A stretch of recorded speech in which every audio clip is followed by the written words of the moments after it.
Good morning, children. Today is Tuesday, 28th of July, and we have a history class. And we started with our fifth chapter of the first book, that was When People Rebel. So let's quickly begin with our chapter. After today's class, you all would be able to identify the changes in the colonial rule after 1857. You all would be able to state the changes that took place after the revolution, and you would all be able to explain the aftermath of the revolt. These will be your learning outcomes. Unnerved by the scale of the upheaval, the company decided to repress the revolt with all its might. That is what the company fights back. The company brought reinforcements from England, passed new laws so that the rebels could be convicted with ease, and then moved into the storm centers of the revolt. Delhi was recaptured from the rebel forces in September 1857. The last Mughal emperor, Bahadur Shah Zafar, was tried in court and sentenced to life imprisonment. He and his wife Begum Zinat Mahal were sent to prison in Rangoon. In October 1858, Bahadur Shah Zafar died in the Rangoon jail in November 1862. The recapture of Delhi, however, did not mean that the rebellion died down after that. People continued to resist and battle the British. The British had to fight for 2 years to suppress the massive forces of popular rebellion. Lucknow was taken in March 1858. Rani Lakshmibai was defeated and killed in June 1858. A similar fate awaited Rani Avanti Bai, who after initial victory in Kheri chose to embrace death when surrounded by the British on all sides. Tantia Tope escaped to the jungles of central India and continued to fight a guerrilla war with the support of many tribal and peasant leaders. He was captured, tried and killed in April 1859. What is guerrilla war, children? The meaning of guerrilla war is a war in which small groups of soldiers not belonging to regular or established army units engage in fighting against typically larger regular forces. In this map, you can see the important centers of the revolt in North India. Main centers of the revolt are shown in red color triangles and other centers of the revolt are shown in black triangles. Just as victories against the British had earlier encouraged rebellion, the defeat of rebel forces encouraged desertions. The British also tried their best to win back the loyalty of the people. They announced rewards for loyal landholders would be allowed to continue to enjoy traditional rights over their lands. Those who had rebelled were told that if they submitted to the British and if they had not killed any white people, they would remain safe and their rights and claims to land would not be denied.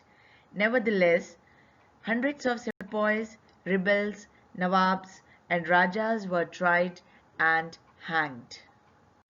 Aftermath. The British had regained control of the country by the end of 1859, but they could not carry on ruling the land with the same policies anymore. Given below are the important changes that were introduced by the British. Number 1.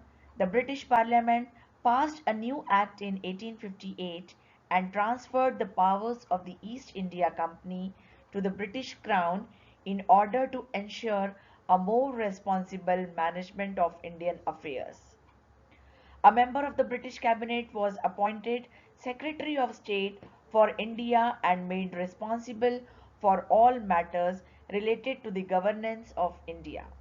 He was given a council to advise him called the India Council. The Governor General of India was given the title of Viceroy, that is a personal representative of the Crown. Through these measures, the British government accepted direct responsibility for ruling India. Now the second point. All ruling chiefs of the country were assured that their territory would never be annexed in future. They were allowed to pass on their kingdoms to their heirs, including adopted sons. However, they were made to acknowledge the British Queen as their sovereign paramount. Thus, the Indian rulers were to hold their kingdoms as subordinates of the British Crown. Third point, it was decided that the proportion of Indian soldiers in the army would be reduced and the number of European soldiers would be increased. Now you have to think and find out the reason behind that.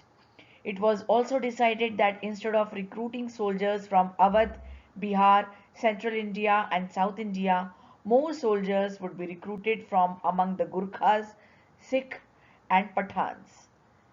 Fourth point, the land and property of Muslims was confiscated on a large scale and they were treated with suspicion and hostility.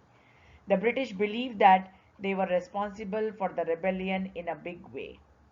The British decided to respect the customary religious and social practices of the people in India. And the last one is policies were made to protect landlords and zamindars and give them security of rights over their lands.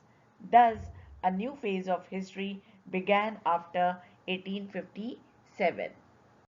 These are the points of summary which will help you to recap your chapter quickly. The pointers of this summary will help you to even learn the chapter quickly.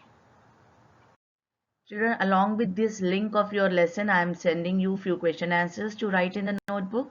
There I am mentioning one question to be done by using little colors, or creativity is all up to you. It is only simple question answer only, but that if you are doing it in the notebook or anywhere on a white A4 size paper or a colorful paper, you would be just taking a picture and scanning it and keeping it in your e-portfolio.